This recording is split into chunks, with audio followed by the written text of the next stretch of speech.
Welcome to In the Stiffs podcast with me, Sam Aiston. I'm joined by my friends and former Shrewsbury teammates, Gavin Cowan and Dave Edwards. It sounds like when all the boys used to rib me saying that 50 Wales cap would be equivalent to 1 England cap, maybe. Right. I remember saying this to you in the pub. I do not want to be rude, Dave, but if I was Welsh, I'd be playing for Wales now. Little panic trip to La Manga was put in there. Team bonding. Yeah. What could possibly go wrong? When we go 1-0 up, obviously the fans are jumping up, all my mates are going mad, they're hugging each other, shaking each other, and then my one mate, Will, he's got his shirt on and he's felt this big warm thing hit him on the shoulder. He's looked round, a chicken and balti pies. He's just got on the bus. All right, lads, what's this? Got the music, got the front, took the CD out, put in his own CD, walked to the back, and just gone, all right, peasants. We get off at Roker Park at sort of 10:30, 11 o'clock, and we'd all go into town. We'd all go into Idols in our tracksuits, put our bags behind the bar, and we'd just be in our tracksuits drinking. Because obviously there's a common denominator here. That must have happened at every club across the country. Because I remember them times, the best times ever. You win, you're away, get back to the hotel, ditch your bag, you're gone, aren't you? There's nothing more uncomfortable, is there, when a teammate starts on the manager, he's had too many beers or... Like, I don't mind paying for the lads, but I'm not buying him, who's 14 years of age, a lobster. What's that on the horizon there? Is that any Funny contract? how that happens, isn't it? This is people's contracts running out.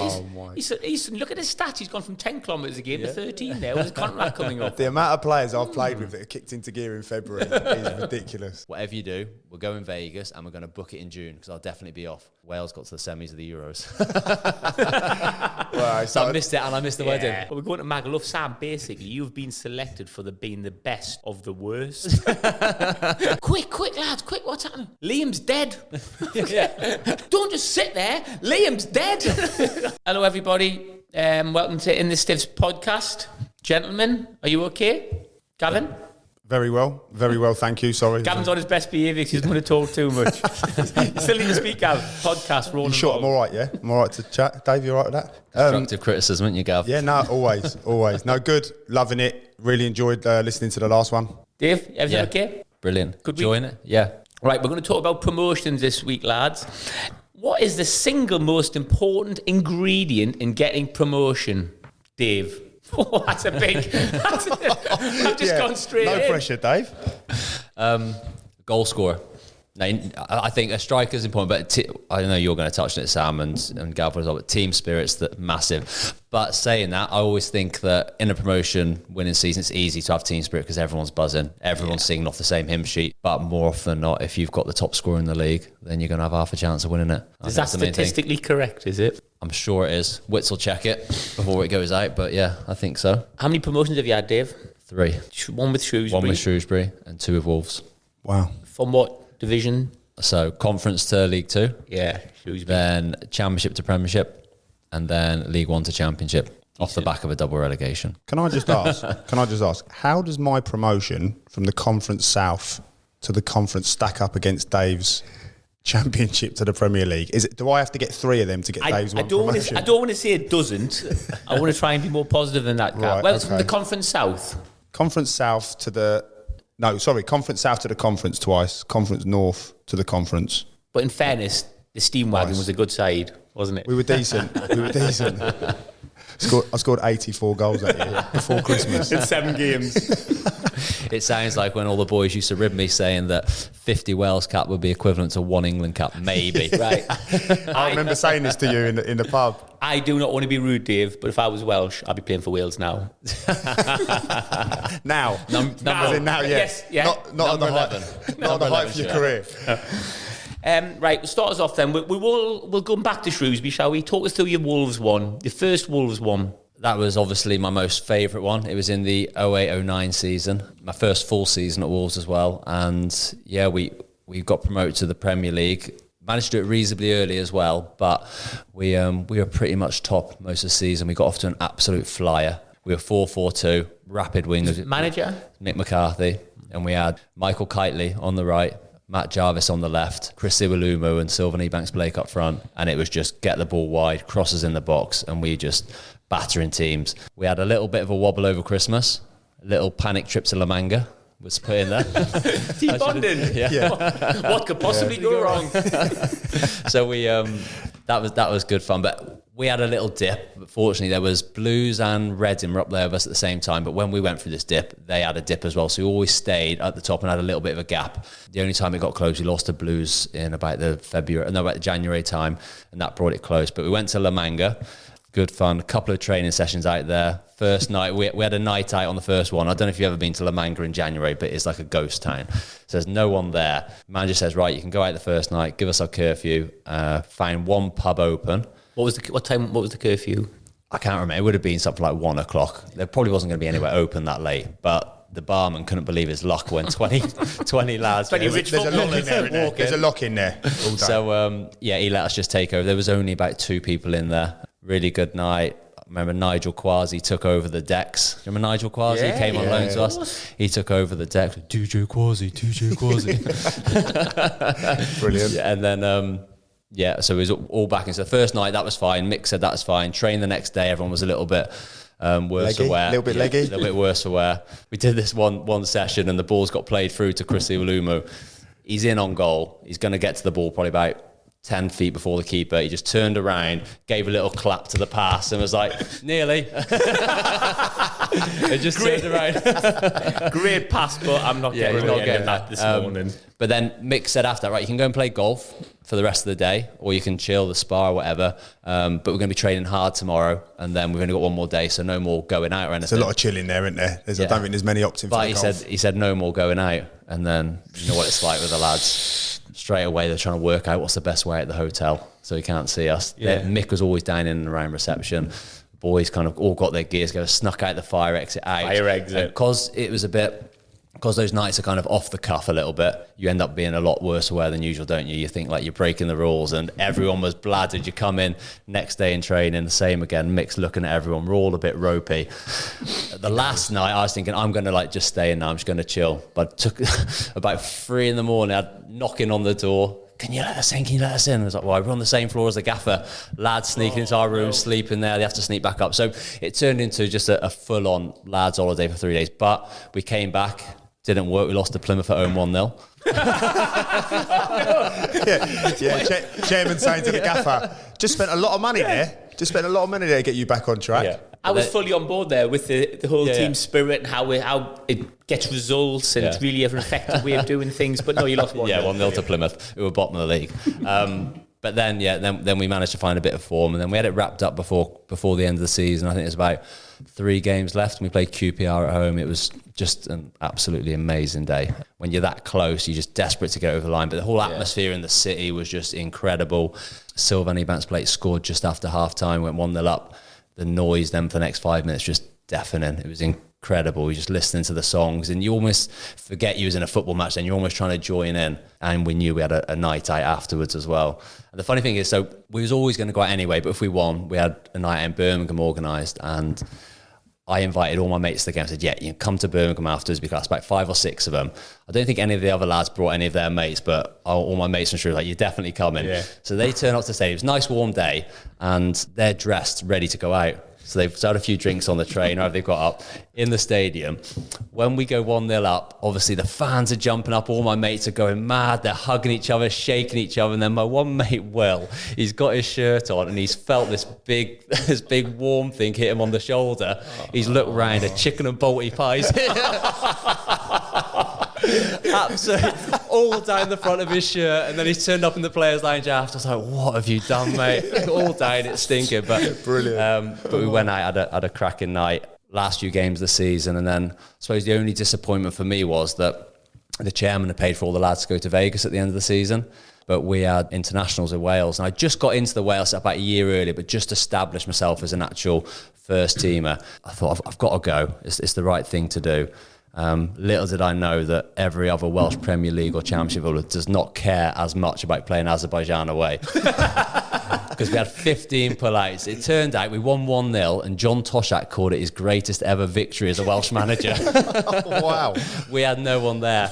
But me and Sam Vokes, both from Wolves, we both went. He wasn't to ask, he's only 18, so he wouldn't have been able to drink in Vegas. Yeah. But I was devastated, but it was, amazing. And then it's also so exciting then the following summer, because you're going into the Premier, more than any other promotion, you're going into the Premier League, and that's when it's just all incredible. How did you feel then, Dave? Because obviously you make that jump from the Championship Championship to the Premier League, you see so many players who make that transition with the club, but then obviously the club have got to bring in players to meet the needs of that level. Did you feel confident at that time? I felt like I got a new contract that summer, so I knew I was part of the plans. But as you say, you see players coming in. Always remember they brought in Nenad Milias, Serbian player, and he was, I remember, one of the best players I've ever played with. Left-footed lad, smokes 20 a day, but just unbelievable. Yeah. And I always remember we went to Australia in pre-season. We'll have to do a pre-season, there's some great stories from that. But I remember Terry Connor, the assistant manager, came up and said, "You should see the lad we've just signed." I was like, what? Centre midfielder, tall, left-footed. You should see his corners, unbelievable. I'm thinking, well, thanks, Terry. He's got Kyle Emery in midfield. He's captain. Yeah, never drop him. So Nenad's going to come. We had Dave Jones as well. Do you remember? From Man United. Quality. So I'm like, I'm not going to play. But I was quite lucky. The first game I was on the bench, played West Ham at home. And at that moment, a bit like all through my career, just wanted to play one game professionally for Shrewsbury. Did that, and you kind of tick it off. And then if I can just play one game in the Premier League, then that's massive. So I came on in that game. So I was buzzing, but then I started the next game at Wigan, and then I stayed in the team then. Right midfield I was playing in the Premier League, up and down, which is quite ironic because when I was at Shrewsbury, I couldn't get in the team under Jimmy Quinn when we got promoted back to League Two.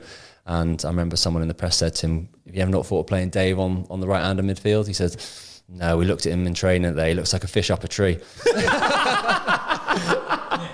5 years later, I'm playing the Prem on the right. Yeah. So, but no, it was class. Premier League, just unbelievable. Everything that comes with it, unbelievable. We had a promotion from the same as you, the Championship to the Premier League at Sunderland. That was my first season. I think I've spoke about this before. I've heard it loads. That was my first season as professional footballer. End up with a Championship winners medal in your first season. You just think, oh my goodness, I've cracked football. Football's done. But with Sunderland, I was just saying before, we had 46 games. We only scored 59 goals, won the Championship. Craig Russell, I think it was top scorer with 13 goals. How many conceded? 33, so hardly any. Yeah. But we signed Shea Given on loan from Blackburn. I think he's only a year older than me, so he was only 19, but he was incredible. Yeah. Just stopped everything. Absolutely incredible. We had a really good defence. Andy Melville, Welsh lad, playing centre-half. Team spirit was everything. We had Phil Gray, Martin Scott. Remember David Kelly? Yeah. David Kelly centre-forward, what a lad he was. So we had a really good set of lads. We signed David Kelly. And he's just come in from nowhere. So he's come on the bus. We picked him up. Obviously, all the lads met at Roker Park to go to the games. David Kelly got picked up at Mottram Hall or something on the way. And that never happened because everybody was local. He just got on the bus, got on. What's this? All right, lads, what's this? Got the music, got to the front, took the CD out, put in his own CD, walked to the back, just gone, all right, peasants. He just sat down. Peasants. We were going, who's this? That's a brilliant word. What's your name, young'un? I was like, Sam, I'm Ned, you all right, pal? And he's like winking at me. I thought, who is this lad? And he used to really look after the young lads and give us all a few quid all the time. But he was one. When I was 18, I think I just turned 19. It was my birthday in that promotion season. He did me with you one of the older classics and got me a cake. So it was just a Friday night. I think we're playing away somewhere. And they brought me out a cake for my 19th because I'm the youngest in the team. David Kelly's done the old favour. Sam, that cake smelled funny to you. He's got the cake in his hand, this big cake. I've gone, I don't know, Ned, 19, and he's just throwing it in my face. I was like, sorry. Love that. That word peasants. He used to say it all the time to us. They used it back then a lot, didn't they? Yeah. But we had a great set of lads that time. Again, it was team spirit. Yeah. All sort of like not local lads, but quite a few lads from that area, quite a few northern lads. Did you have lads who hadn't played in the Premier League before? Because that was a big thing for Wolves. None of us had done it apart from Jody Craddock, who you'd have known from Sunderland. Jody. But no one else had, so everyone was that desperate to do it. And we had I think it was our team spirit again, was brilliant because we all went out together. We used to come back from an away match at Sunderland. We'd be in our club tracksuits with our AVEC, remember AVEC or AVEC, whatever it's called, in those bags. And we'd get off at Roker Park at sort of 10:30, 11 o'clock. Then we'd all go into town. We'd all go into Idols in our tracksuits, put our bags behind the bar, and we'd just be in our tracksuits drinking. But that wasn't just 2 or 3 of us. That was probably about 10 or 11 of us. And at that time as well, because obviously there's a common denominator here, that must have happened at every club across the country. Because I remember them times, the best times ever. You win, you're away, get back to the hotel, ditch your bag, you're gone, aren't you? Well, we used to have loads of beers on the bus. People would buy them for us. You'd buy a couple of slabs of beers. We used to stop off at Wetherby on the way back, Wetherby Whaler, fish and chips for all the lads, a few beers, top of the league, won the championship. We had, we'll probably mention Christmas do's in a bit more detail, but we had a Christmas do that year, and Christmas do's back then, everybody went. So we had everyone there. I'm seeing how excited everybody was. We went idols, fancy dress.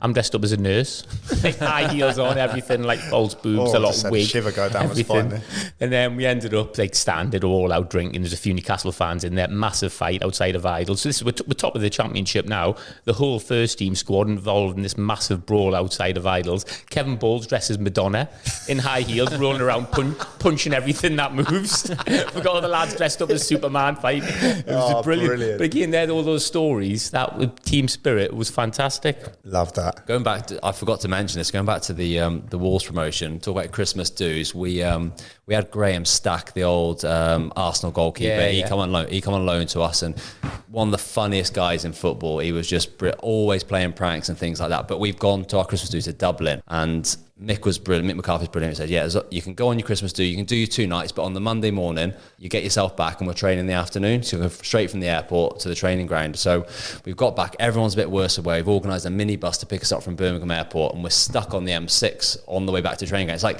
going past like Junction 9 there, where it's always a standstill. And on the inside of us is like this pickup with like a low loader, and it had a Harley Davidson on the back. Stacky's gone. Oh no! I'm gonna jump on that.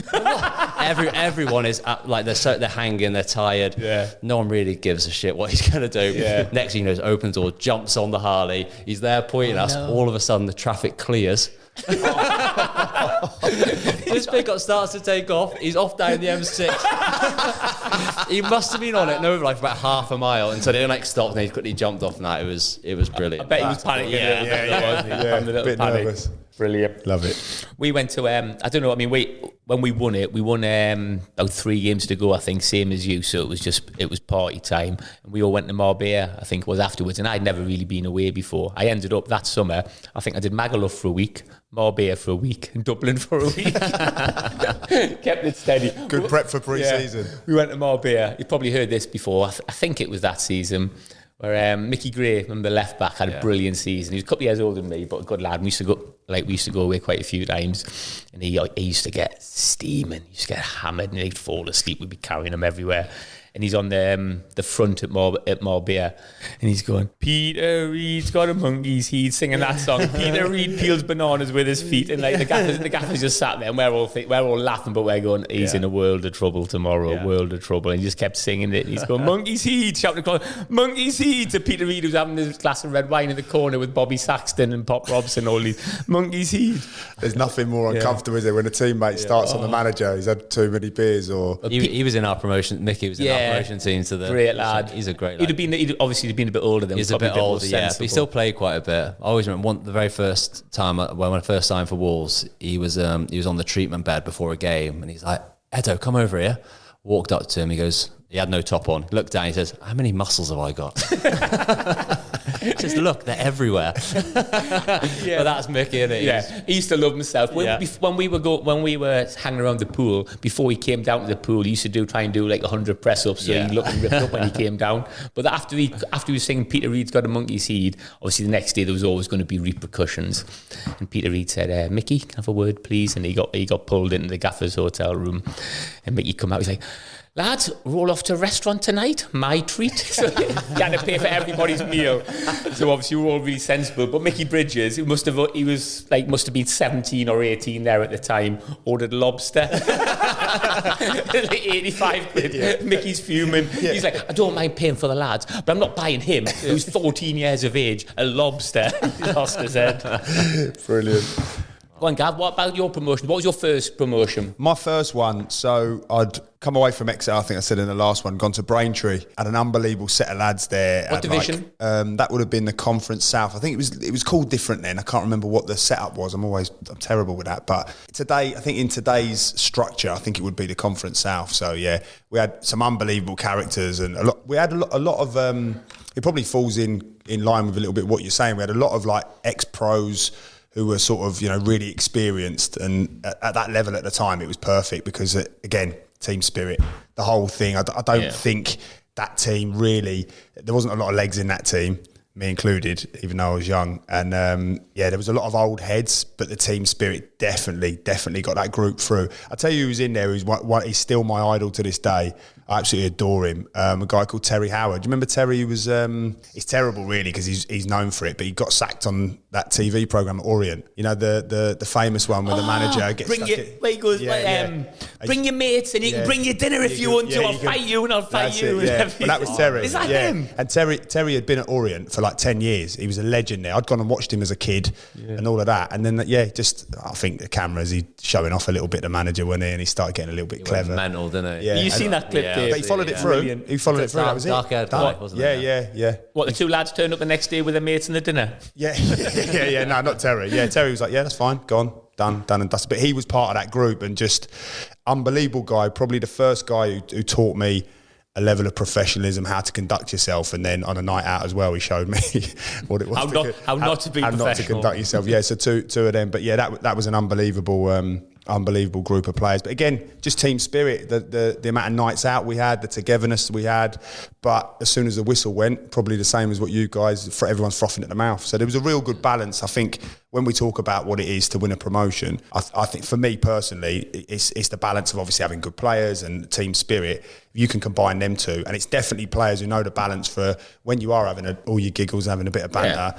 But then as soon as it's time to train, as soon as it's time to play, like frothing at the mouth, and that was absolutely the case. I think exactly that. I mean, just talking about that Sunderland team, 95, 96, that's with Peter Reid, you know, the best lads ever on a night out.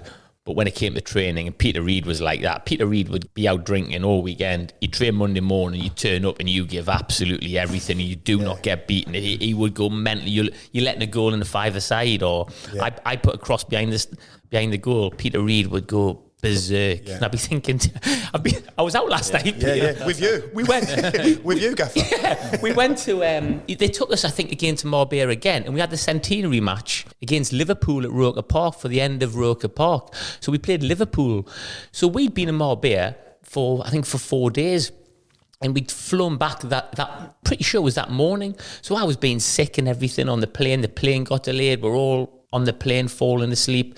And I think we got back at something like 2 o'clock in the morning. That night we played against Liverpool, you know, in front of however many 20,000 fans. And Peter Reid's having a go at everybody. And you think, Robbie Fowler all the plane and we got beat 2-0. But we'd all been out. He took us to Marbella for 4 days before the centenary match. It was only like an exhibition match. But I think I'm probably not at my best at the moment, to be honest, Gaff. I've been on the drink for 4 days. You saw me being sick 11 hours ago on a plane. And I found that as well, because ironically, and in just sticking with that team, there was like lads like Terry Howard, Robbie Reinhold, Dave Culverhouse, who again all played at a higher level and done really well out of the game. And they were like, again, you know, the worst on a night out, worst or best, however you look at it. But on a pitch, they were the ones who were driving standards on the pitch. You know, they'd be getting the bar, absolute, you know, handful. But on the pitch, there was no hiding place with them. They'd be driving standards. You couldn't, like you say, you made a mistake, you better be ready. So Brian Robson's School of Football. Yeah, basically. So that's one promotion each we had. What was talk us through your second one, Dave? So this was a difficult one for a difficult time when we started the season for the club, because we got up to the Premier League in 08-09, stayed there for a few years, and then we got relegated in 11 or 10-11. Yeah, we was there 3 years, whatever. Got relegated down to the Championship. Club all of a sudden was on its arse. There was real disjoint between the fans, the players, and then we got relegated again to League One. They had to do a complete clear out for anyone who was on like really good money. They banished lads to, they called it Group 4, and they would train at like 3 o'clock on the school pitches. Group 4. So we had, Group 1 was the first team, Group 2 was the 23s, Group 3 was the 18s, and they were Group 4, and there's like 7. They had to bring in, do you remember Steve Hodges that used to play for England? Unbelievable. They brought him in just to coach these 7 lads. But then one by one they would move on, and then the group was getting smaller and they were getting a little bit more panicky, and I think in the end it was just left with Jamie O'Hara. He was obviously on really good dough at the time and didn't want to go anywhere. But then he started to join in training with us towards the end of the season. He was like the best player by a mile. He was like class. So then all of a sudden, Kenny Jackett, the manager, was brought in and changed it all around. He brought him back in. I remember Carlisle away was his first game. he came on and just was miles off it fitness wise, and that was the last we ever saw of him. But then he got to move to Fulham. Roger Johnson, so he was in League One, got to move to West Ham in the Premier League. It was just mad. But we went really young at Wolves. He brought in loads of lads out the youth team. All lads who've done had unbelievable careers since then. A few of us, I was one of the old ones. I was probably, I've been maybe 27, 28, and I was one of the only other one was Sam Ricketts. They brought him in, right. But we had we struggled for the first 3 or 4 months. We were still up there, still in the top sort of 3 or 4, but then they made a few signings in the January, and then we just absolutely romped it. It's the most enjoyable football ever because you're turning up every week knowing you're going to batter them. For the first half of the season, teams are really like giving it a good go because they're playing Wolves, they're playing at Molineux, they're playing in front of 25,000. But then as we kind of got into gear, it was just like, I'm maybe going to score today, and it was good. And then and is that about being? Obviously, it's about being good players. But when you've got that group that, like you say, every week they're turning up to Molineux, 25,000 people, they're up for the game. You've got to be a special kind of group to be able to deal with that, haven't you? From a mentality perspective, ability, but as a group to be able to go, right, we're going to have to stand up to this for the first 15 minutes and then show them what we're all about. Yeah, I think we perhaps struggled with it in the first half of the season, but then something just switched and then we used it all to our advantage, and we knew that as soon as we started on the front foot and kind of we knew in every single position we had better players. And what's that down to? Is that down to better players, or is it a mentality? Is it team spirit, or is it a mixture of that? At the time, it was just better players. Right. We had Bakary Saka on the left wing, who was a Premier League player. Flying, I remember that. And we had Noah Dicko up front. We had James Emery on the one wing, Kevin McDonald in midfield, who's sort of he's a Premier League midfielder. We just knew we had so much. We could go and score 4 or 5 every week. And then we had Carl Ikeme in goal, Danny Bart, centre half, Richard Stearman, all good players everywhere. So we just knew as long as we turned up and had the right attitude, then we'd be fine. And then we just romped it. I think that's the same. I mean, I had another promotion, but I didn't really have another promotion because I only played a couple of games. But in the 1998-99, obviously Sunderland got relegated. We got relegated. Then we went back up and won the championship. But the second time we won the championship, that's when we had Nicky Summerby right wing, Alan Johnson left wing, Quinn and Phillips got 100 and something points, scored nearly 100 goals. And like you said, that was just a question of having, decent organisation. Peter Reid set the team up well, but just the best players, the 2 best centre forwards in the league, the best wingers, strong in midfield, Lee Clark in midfield. You had absolutely the best team. Jody Craddock could play and things. We just had the best players, and that was the key. Playing at the Stadium of Light, and like you say, once you got on a roll, scoring every week. The crowd were up, 42,000 fans, unstoppable. That belief of knowing that you're going to win the game before it's even got and going. then team spirit comes a little bit from that as well, doesn't it? Like, because you're winning, everybody's mates, and when you're winning, you can do what you want. Peter Reid used to give all the lads, used to be play Saturday, off Sunday, off Monday, train Tuesday, off Wednesday, train Thursday, Friday, play Saturday. But it's working. The lads are smashing it. They're beating people 3 and 4-0. Quinn 1, Phillips 2. Thanks very much. See you later. Team spirit, it does come from results though, because I look at that season when we got promoted from League One. The first half of the season, the team spirit wasn't great. But there's not many teams, is there, who have got team spirit, but they're not winning. No, yeah. So it was so disjointed that first half of the season. Then we had Lee Griffiths, the Scottish striker. He was with us for the first half of the season. Unbelievable finisher, but he wasn't Kenny Jackett's type. It didn't work hard enough for him, and he hated it.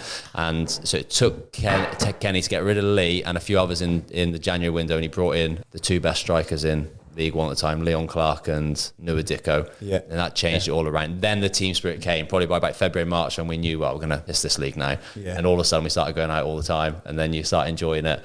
So it was good. But that was an enjoyable back end to season for me, because the first half of the season I was out injured a lot, really struggling, but then come back in the team, and it's my last year of my contract as well. Only been down to the last year a few times in my career, but I would say lucky. But the second half of the season, I came back. I scored 9 goals from January to the end of the season. Decent. What's that on the horizon there? Is that a new funny contract? how that happens, isn't it? This is people's contracts running up. My. He's look at his stats. He's gone from 10 kilometres a game to 13 now. With his contract coming up. The amount of players I've played with that have kicked into gear in February is ridiculous. It was that was good. Again, we went to Vegas in the season. Missed it again because I was away of Wales. So I missed 2 Vegas trips. 3 actually. I missed my best mate, so I was best man for his. I said to him, whatever you do, we'll go in Vegas and we're going to book it in June because I'll definitely be off. Wales got to the semis of the Euros. So I missed it, and I missed the wedding. Not a terrible reason to miss it though, is it, I suppose? Well, that's what we'll do in the summer. In the Stiffs, Vegas. Yes. Go on, Gav, give us another one. So that's your 2 promotions with Wolves. With Wolves, yeah. That's my 2 with Sunderland. We've had the Shrewsbury one, but we'll come back to that. Go on, give us another one of yours. Yeah, arguably, I think my favourite one was with Canvey Island, from the Conference South to the Conference. And I think, obviously, Canvey had come from real lower league. And Jeff King, who's an amazing character, got multi-millionaire, ended up just deciding to play Championship manager with his local club. And was just getting all league players, all the best players around that he could get. He decided that I was one of them, so he went out and got me. Got unbelievable squad, brilliant mixture. But we ended up, I think we've got the record of winning that league. You know, when you just win it ridiculously. Had the best players. Yeah. Just the best players, yeah. But this is the one for me where we absolutely had the best players, but the team spirit was probably at the height of anything I've known. You know, obviously there's things up there, but it was massive. And those 2 things combined just meant that every single game, I think it was definitely the fact that Jeff had said that every game that we win, we got 200 quid. Yeah. So, It always helps. That helps, doesn't it? A little win bonus always helps. Yeah. If your mate gives the ball away and you want £200 to win, what are you going to keep the ball? but we ended up winning by something like late January, which is unheard of. It was ridiculous, really. We just romped the league. And obviously everyone kept talking about, like, well, it's done now, so we can, you know, we're going to play the reserves, are we going to give those who haven't really been playing? Everyone's like, no. Like, we've got 200 quid a game to play for. I'm fit, Gaff. I'm ready to go. Everyone was like raring to go. We ended up going out to, I think it was, we did Malia the first year and then got promoted again with Zante. And I think, we ended up, everybody had the holiday paid for and then about £1,000 in your pocket. So obviously back then that was ridiculous. So there's a long way in Mali. Yeah. Well, I don't think I ended up spending it all. That's a lie. Had a good go though. Yeah, no, I did. Yeah, that went in the first couple of days. But it was brilliant. And like I say, everybody was, it was team spirit combined, the best players. And Jeff was able to do that. And with his style of management, you know, with the greatest respect to Jeff, he wasn't really a manager. He was someone who was a football enthusiast that took it on and relied a lot on Glenn Pennyfather, the assistant, and relied on the players. But what he did do, and because I say he wasn't a manager, his style of management was very much like go out there, enjoy it, work as hard as you can, play for the badge, you know, real simple. And then Glenn would give that sort of game strategy tactic side, but they just knew that we had the best players, so we would go out there and the squad would rotate, so no one was ever really you know, tired or lethargic. And that was the one again. I got selected to play for England C that year, and I remember getting the call. We were at a restaurant, I think it was with the team actually. We'd gone to a real nice place in Chigwell. It was a Chinese, and we'd gone there and I got the call and I thought, who's that? I didn't have the number, and it was Paul Fairclough, the England manager. And he's going, Gavin, really pleased to let you know that you've been selected for England C. And I go, oh right, okay, when's it going to be? And obviously he'd said, and I thought, oh shit, this is going to be when we're going away. So I said, why have I not known until now, Paul? So obviously I was a late selection because everyone was pulling out because we were going on holiday. I don't know how to say this, but there's 43 people have pulled out. Yeah, you're the 154th person I've been on the phone to. So I was a little bit like, obviously you can't let your family down. It's England C. It's like the big, you know, obviously the best of non-league or whatever. So I was like, I'm going to do it. And then, but obviously, to be fair, I got there I think on the third day of the trip. So it wasn't too bad, but I had to play the England game. I think we played against Belgium, something like that. Belgium. I think Luke Rogers played in that game. So I played with it. That was my first meeting with Luke. Can I tell you about that as well? Because, Luke did play in that, because that season in the conference, me and Luke both got selected to play for the England C. So you got called up, Gav, because I left winger for Shrewsbury. So basically, Gav got called up because I went to Magaluf with two of my mates from Newcastle. Well, it's weird because he played me left wing. And he had to wear number 11 Aiston. I had my hand up in the changing room and went, Paul, I'm a centre half, don't you? Well, me and Luke got selected after that season that we won promotion for the England non-league team, or England C as it was called. Yeah. And I was going to Magaluf, and I remember bringing my mates from Newcastle and went, I've been selected for the England C team. And they were like, so? I was going, well, it's England non-league. And they just said, well, we're going to Magaluf. Sam, basically, you've been selected for being the best of the worst. So I went, okay, then I'll meet you at Newcastle Airport, and I'll come with you. Yeah. Ring Paul Fairclough up and say, thanks, Paul, I'm flattered to be selected for, I obviously didn't say the best of the worst. Well, I'm flattered to be selected for the England non-league team, but unfortunately I'm unable to attend because of I think I said a funeral. Just went cold. Yeah, standard. But he must have been desperate, because I even said to him, like, I'm going to need to get out there, and he paid for the flight and everything. So he was obviously desperate.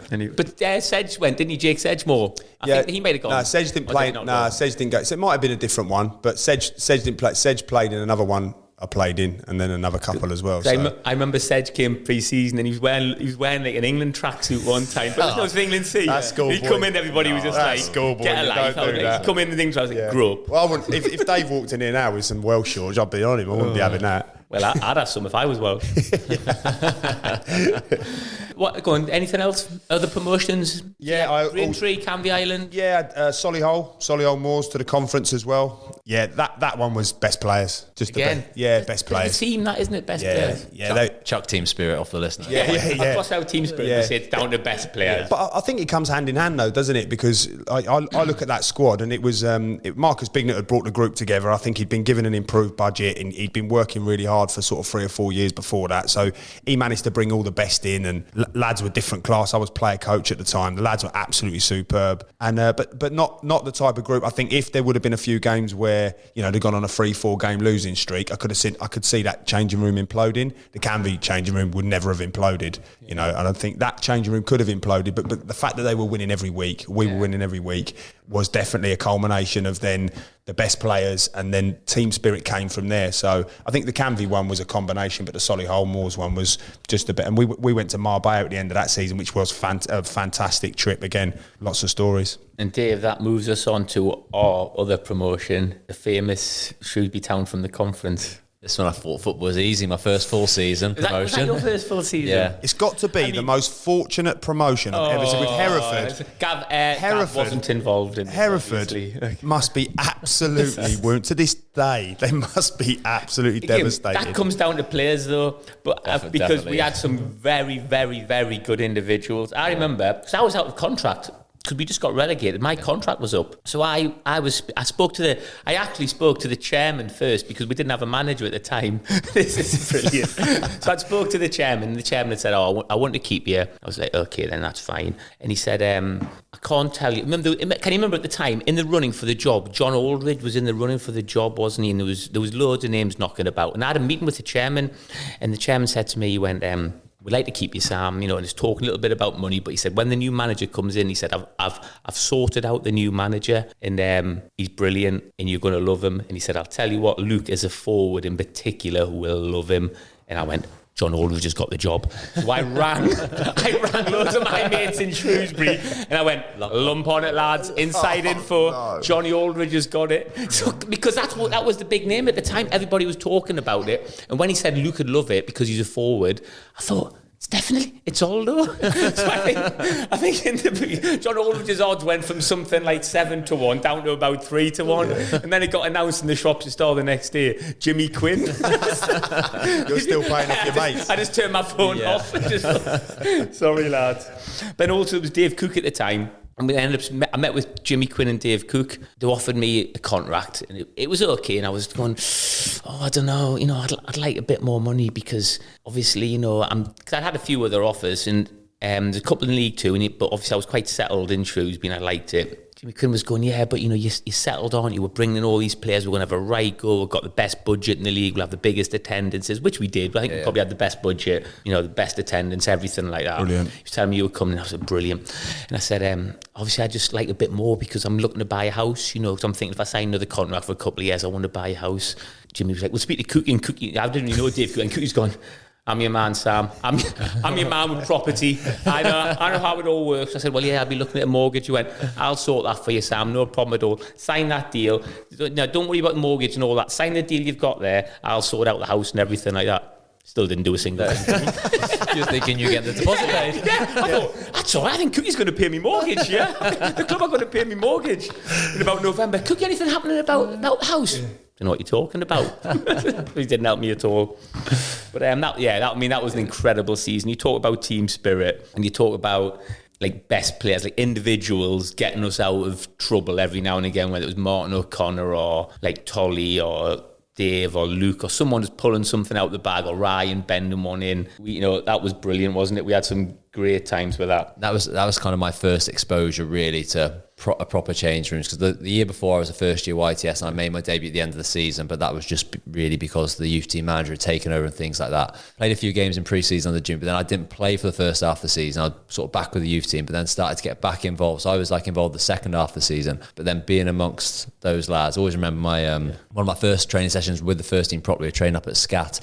And I'm walking onto the training pitch, all the lads are ready. Colin Crown comes up behind me and pulls my trousers down, completely starkers. And I was like so embarrassed. As a 17-year-old lad walking across Scat with his trousers down by his ankles. But yeah, it kind of welcomed you to it. And then I loved it. So I think I played 20 games that season, but more all towards the back end of it. But it was I remember Cookie telling me about Dave Cook as well, saying about Luke going to see him about getting some more money. And Luke went in to see Jimmy Quinn and Dave Cook and said something like, I'm looking to get more money. And Cookie said, "You're a little forward, aren't you?" A little forward.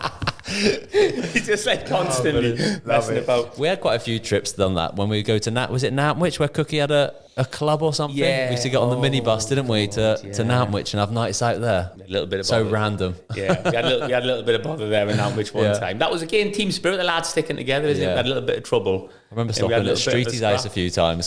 Streety's house, did you? Oh, I wouldn't have felt comfortable stopping at Streety's house. It wouldn't have felt right. It wouldn't have felt right there. But yeah, that was an amazing season. Then we went away at the end of the year celebrating. Or we actually, when we won promotion, I got selected for England C, didn't go, and even went at the open top bus, but I didn't go on the open top bus because I went to Magaluf.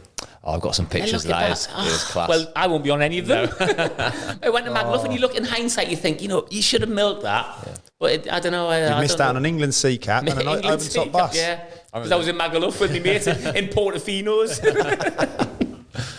The night after the final, so the playoff final, we went out in Shrewsbury and we ended up the Crown, didn't we? Yeah, then we went and ended up in Liquid and Diva or something. Yeah. Was it a Sunday we played on? A Sunday night, so it was reasonably quiet. But all the fans come out. But I'd only just turned 18, like not long before, so I didn't really have much experience drinking, and I was paralytic. I was doing my best to help you. Yeah, drink this, Dave. Go on, get it down here on my back in Diva. But no, it was that was a mad day, there wasn't it? Oh, it was fantastic. I remember after the semi-final as well. I remember walking in the changing room when we got the final, and it was just like raw emotion. I remember like me and Tolly just having a proper embrace in the dressing room afterwards. It's not the sort of thing that you did then, like the two of us just having a real cuddle and sort of backed off from each other and went, "Oh, that was a bit weird, wasn't it? Is that a bit too much?" But the final was fantastic. We came back on the bus, and then we all got out. We all went to the Abbey pub in Abbey Foregate, and then we had Scott Howie. What was Scott Howie's song? I can't remember, but it was Trevor Charles one. Trevor Charles is our mate, is our mate, is our mate. Trevor Charles is our mate. He hates Telford, and he was up there, Trevor, like singing the songs, and Scott Howie was the hero because he saved the penalty, and he was up there. It was an amazing night, and the whole town was out. And we all went mad set of circumstances to win that game. There's a penalty shootout. Scott Howie saves 3 penalties on the bounce. Yeah. Luke Rogers put his over the stand at Stoke, didn't he? I was still like, coming down. That is. I was like, just smash it, Luke. I had my mates in the crowd and my girlfriend at the time, and I was like, I'm on penalty 5. And they're going, he's not taking a penalty. He's not taking a penalty. I was going, I'm on number 5. I think in reality I was on number 11. If I was lucky.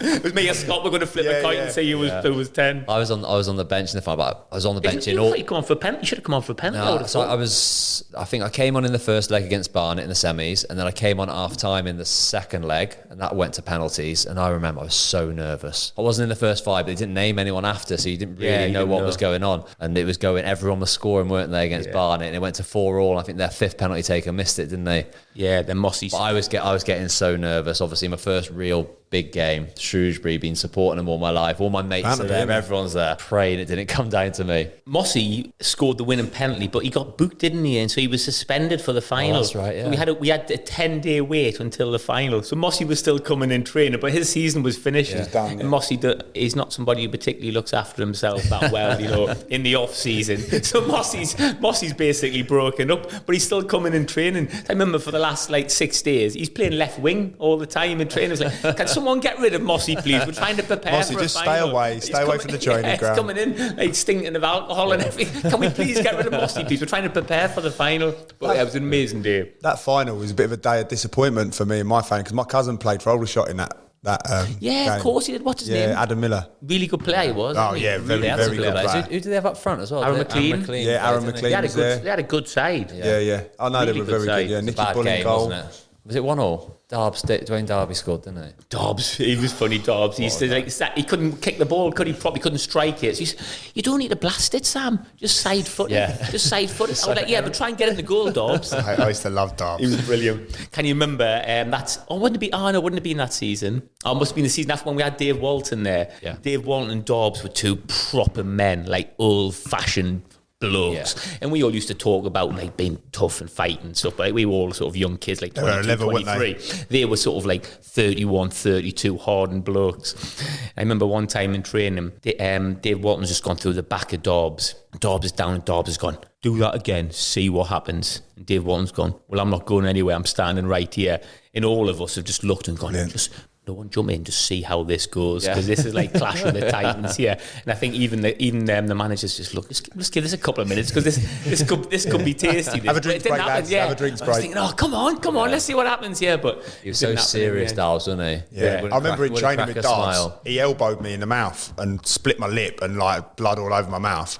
And I've just gone to him, Darbs, turned around and went, what are you doing? Training. He just turned around and went, shut up. Walked off. I was like, That's him all we like got on brilliant. Like, to this day, get on really well with Darbs. Brilliant guy. we went. Where did we go though? We talked about this before. Was it Tenerife? I think it was Tenerife, yeah. We went Tenerife. Obviously, at the end of the season, we all went to Tenerife, didn't we? Celebrating, and everybody went. There's no one pulled out. I think Sedge forgot his passport. Remember Sedge at the That's airport? right, Had yeah, to fly. that's We right, all flew out, and Sedge, obviously, an architect, really intelligent, got there and. I haven't got my passport. We were like, unlucky mate. But we had a brilliant time when we were there. Oh, it was brilliant. That is the classic. I'll tell this story. Liam, young lad. So we were all in the bar, and I think there's Kieran Lingoff, someone of the other young lads has come down gone, quick lads, quick, what's happening? Liam's dead. What? I remember I was sat with Tino and Darren Tinson and think, Liam's dead? It's like, what are you on about? And he's like, don't just sit there. Liam's dead. Everyone's sobered up quite quickly, didn't they? everybody thought, Panicking. what? You know, what on earth? What's gone on here? So we've all... So you there, Dave? Yeah. So we've all ran back to the hotel where like the younger lads had been hanging around there and gone, Liam's dead. And we're like, where is he? And they're going, Tino. I went, come and have a look. I went, Tino's trained to be a physio. He's not a paramedic. He said, what's he going to do? Put a strapping on him. So we ran up the stairs and Liam's there and he's just lay there covered in sick, like in this pile. Like in the fetus position, wasn't he? Yeah, in the fetus position, in this pile of shit. He was the other, I was going to say it's the other end as well, wasn't it? Yeah, so he's just lying there like that. So we've picked him up. He's not dead. We got there, and like I think in fairness to Tino, we're saying he's a physio, but I think Tino's just checked his pulse and he's fine. But he's breathing. wasn't it something to do with the fact that he'd been eating those red punches or something, and he'd been sick and it was all red? So there was like probably all the jelly shots. Yeah, and all that there was sort of all stuff, sorts. wasn't There was all One of the sorts. lads was telling me But that. anyway, he wasn't dead. So it was like, right, can everyone calm down? Liam is not dead. He's alive. Lads were just walking past him, just give him a little poke with their foot, just to see if he would move, just give him a little kick and carry on back. So we've carried him into the bath, fully clothed, and like just put the shower on him and washed them all down. Then he's come round, and later on he sat with the lads and he's gone, I didn't shit myself, you know, and I've gone, I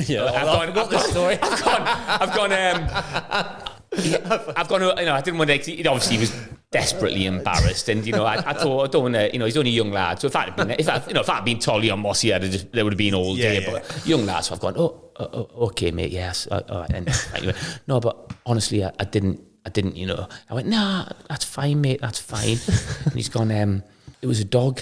I've gone, pardon? He said, it was a dog. A dog's come past and the dog's pooed all over me. And I've gone, okay, Liam. And he's gone, yeah, so, like, you know, just like let all the lads know. Like, I was like, I didn't do that. And I've gone, mate, I'm not sure about that, mate, because that must be a clever dog to pull your undercrackers down, have a shit in your undercrackers, pull your trousers back up and fasten your belt, mate, because that's what we found when we put you in the shower. But it was brilliant time. What else happened on there? I think it was a standard thing. I think Luke knocked someone out, standard, in the beach, someone mouthing off, and like, Luke's gone, flipping next Sam, you know what I'm like, man? I don't mean to start any trouble, man, but this lad just starts on me for no reason, man. I went, that seems to happen a lot, Luke, doesn't it? What have you done? Oh, I couldn't do anything, man. I tried to get away, man. So in the end, man, I've just had to spark him out, man. Okay, is he all right? I don't know. Well, anyway, let's leave him. Let's leave it, Luke. Let's just come away. Come away. I remember all us young lads were hanging around Luke because we got there the first day and we're up at the bar about to buy a drink, and Luke come up and goes, "Don't worry, lads, I'll get these, and keep your money all week. I'll get all your drinks." All the lads are just following him round the rest of the holiday. Like every time he goes to the bar. But he was class with the younger lads. Yeah. I remember. I think Luke might have been telling me the story when obviously Leo was saying Liam was dead. And they got there, and did Streety get there? And Streety was like praying and all that. Yeah, he was praying and stuff, wasn't he? On the way there, Streety's running, and Streety's like, Father and the Son and the Holy Spirit, amen, like running along. And like Kieran Ling's going to me, he's going, "Well, Sam, I've seen this all the time because I'm brought up in Ireland." I was going, "Pardon? What, dead people in the streets? Where are you brought up, Lingy?" Yeah, and he was in the Father, Son, the Holy Spirit, and everybody was desperate for Tino, come on, help People out. crying and everything. Yeah. They give him a nudge, and he come round. Well, some of them were. The young lads were panicking. We suspected that he might not be dead. I mean, Luke, like, there's millions of stories about Luke as well. We'll definitely get Luke on. Yeah. I've got millions. Some of them I can't tell. Some of them I can't. So are we talking about like trying to get Luke to like a bit of a live event? And have we discussed that? Yeah. Is that something you want to mention? Well, Luke would be a brilliant one for that. Yeah. Totally would be a good one for that. So what does that look like then? I know we've discussed it, but obviously for anyone listening, what does a live event look like? Pub in Shrewsbury. Yeah. We thought it'd be nice, but it is a little bit niche at times, this podcast. There's a lot of Shrewsbury talk. We thought to do a special event, didn't we?